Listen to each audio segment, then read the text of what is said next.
balik lagi di video reaction saya kali ini guys, oke? Mudah-mudahan semuanya sehat selalu. Nah, kali ini saya mau tengok video pembahasan tentang ini ya. Indonesia bangun dari tidur, siap bikin kaget semua negara. Jadi itu dia, Indonesia siap untuk mengejutkan banyak negara-negara maju gitu. So, jangan lama-lama lagi, mari sama-sama tengok video ini. Let's go. Dari ranking daripada United Nations Industrial Development Organization, Indonesia sudah masuk ranking 10 besar dunia, sejajar dengan Brasil dan Inggris dan lebih tinggi dari Rusia. Kalau dari segi kontribusi terhadap PDB, nomor 1 Korea 29%, kemudian Jepang dan Cina. Nah, Indonesia masuk di nomor 4.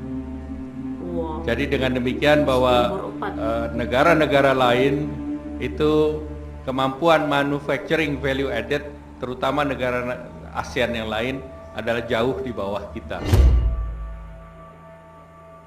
Jadi sudah siap sedia ya Indonesia untuk bersaing lebih ketat, lebih ini.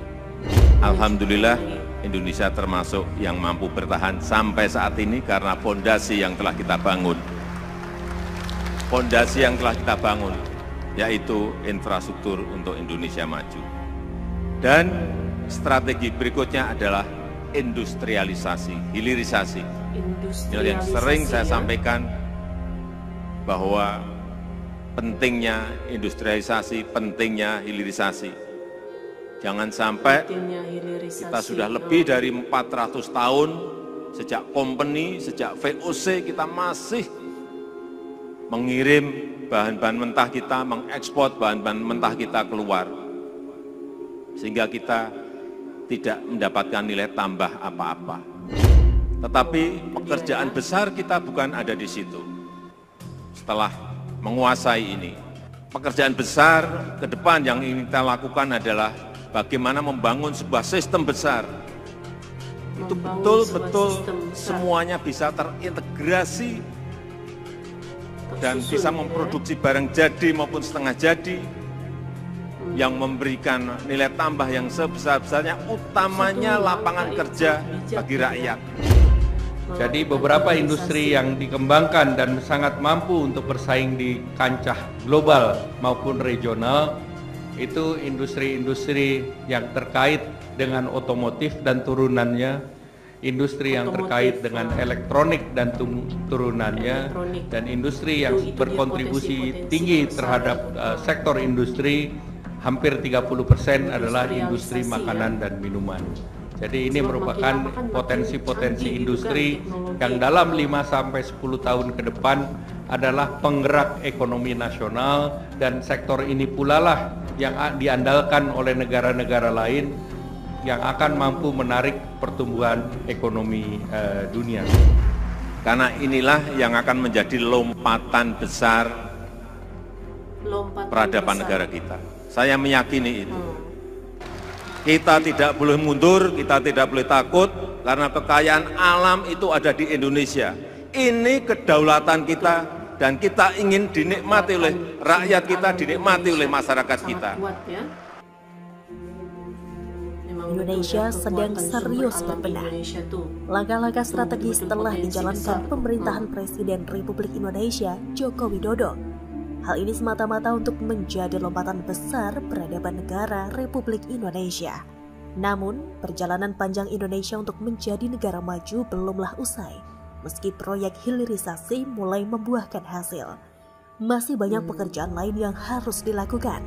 Untuk itulah pemerintah berkomitmen mendorong proses industrialisasi secara signifikan dalam periode 2025-2024. Tujuannya supaya Indonesia bisa terlepas dari jebakan negara berpendapatan menengah atau middle income trap. Ekonomi Indonesia saat ini sudah masuk dalam era industri, karena berdasarkan data daripada World Economic Forum, data daripada United Nations Industrial Development Organization, negara dengan pendapatan kontribusi industrinya di atas 17% itu sudah masuk di dalam kategori negara industri.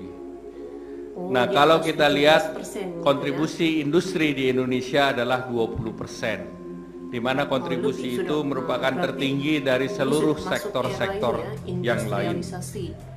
Pembangunan Indonesia sentris penting. Hilirisasi industri sangat penting. Inilah nanti yang akan melompatkan kita. Kalau hilirisasi ini berhasil, kita akan melompat. Kita punya potensi yang sangat besar sekali, tapi jangan diekspor mentahan. Yang sangat besar ya. Industrialisasi akan menjadi fokus pembangunan dalam Rencana Pembangunan Jangka Panjang Nasional atau RPJMN 2025-2024. Mekanismenya pun bukan lagi dalam bentuk dorongan untuk hilirisasi sebagaimana digencarkan saat ini. Melalui strategi industrialisasi ini, pemerintah mematok target total kontribusi industri terhadap produk domestik bruto atau PDB Indonesia akan mencapai 28% pada 2045 dari 2025 sebesar 18,7%. Target kontribusi itu belum pernah dicapai Indonesia, melainkan sudah. Melalui strategi industrialisasi ini, pemerintah akan memfokuskan pembangunan industrinya berdasarkan kekuatan sumber daya masing-masing wilayah, sehingga pembangunan proyek-proyek industri tidak lagi serampangan dan kucuran investasi yang dicari akan lebih selektif. Dalam jangka menengah, pembangunan industri di wilayah Jawa Bali misalnya akan berbasiskan pasar, memproduksi barang konsumsi, hingga memanfaatkan keunggulan aglomerasi. Selain itu juga akan menjadi pusat jasa modern, pintu gerbang internasional untuk pariwisata dan menjadi lumbung pangan nasional.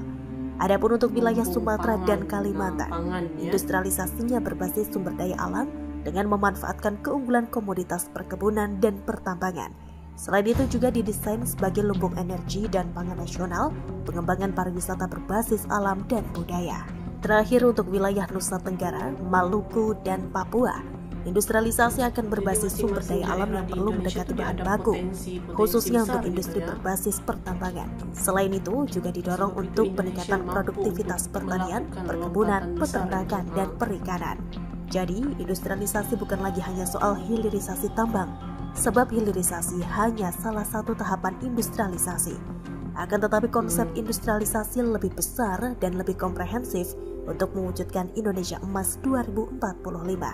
Sebagaimana cita-cita Presiden pertama Republik Indonesia dan hendak diteruskan oleh Presiden Joko Widodo, bahwa Indonesia harus mampu berdikari dan tidak menggantungkan diri kepada negara manapun. Selain itu, Presiden Soekarno juga mendorong pemerintah untuk memperluas kerjasama yang sederajat dan saling menguntungkan dengan negara lain. Presiden Jokowi telah membuktikan kerja nyata dan kerja kerasnya. Di tangan dia, industri mulai dikembangkan. Tidak ada lagi cerita ekspor bahan mentah yang nilainya murah. Negara manapun yang ingin bahan mentah dari Indonesia dipersilahkan tanam modal dan membawa teknologinya ke Indonesia dan hasilnya untuk kebutuhan dalam negeri maupun ekspor. Dulu, ekonomi Indonesia lebih bertumpu pada ekspor bahan mentah dan komoditas. Sektor industri ketinggalan jauh dari Thailand bahkan disalip oleh Vietnam. Impor merajalela sehingga neraca dagang Republik Indonesia sering defisit alias tekor. Sekarang neraca dagang bisa surplus karena nilai ekspor terus menguat. Jika industri manufaktur berada dalam kondisi puncak, Indonesia akan bisa sejajar dengan minimal Thailand dan Vietnam. Lihat saja negara-negara seperti USA, China, Jerman, Korea Selatan, dan Jepang yang merupakan negara industri besar. Ekonominya besar dan berpengaruh pada ekonomi global. Indonesia yang memiliki SDM terbesar keempat di dunia dan dikaruniai SDM melimpah, malah tidak bisa mencapai potensi sebagai negara industri besar. Ironis tapi ini fakta pahit. Padahal dua faktor ini kalau dimanfaatkan betul, Indonesia sudah maju berkali lipat dari kondisi saat ini. Apa yang dilakukan Jokowi saat ini akan dinikmati oleh kita bertahun-tahun yang akan datang. Presiden berikutnya hanya butuh mempercepat karena pondasi sudah dibangun. Dan sebagai warga negara yang cinta tanah air, tugas kita adalah mendukung dan berperan aktif terhadap kemajuan bangsa, bukan malah menjelek-jelekan dan memilih kewarganegaraan asing.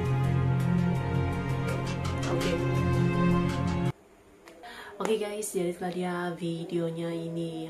Jadi itu dia ya, segala potensi yang dimiliki oleh Indonesia itu memang cukup kuat dan ya memang sangat mengagumkan gitu ya. Dari tahun ke tahun itu banyaknya perkembangan pesat yang dialami oleh Indonesia dan memang sangat mengagumkan lah gitu. Sudah pasti Indonesia memang mampu melakukan lompatan yang lebih besar, lebih tinggi gitu ya, menuju negara maju itu, oke? So, terima kasih banyak sebab kamu sudah menonton video ini. Jangan lupa macam biasa untuk support channel saya dengan subscribe, like video ini, dan jangan lupa untuk komen juga, oke?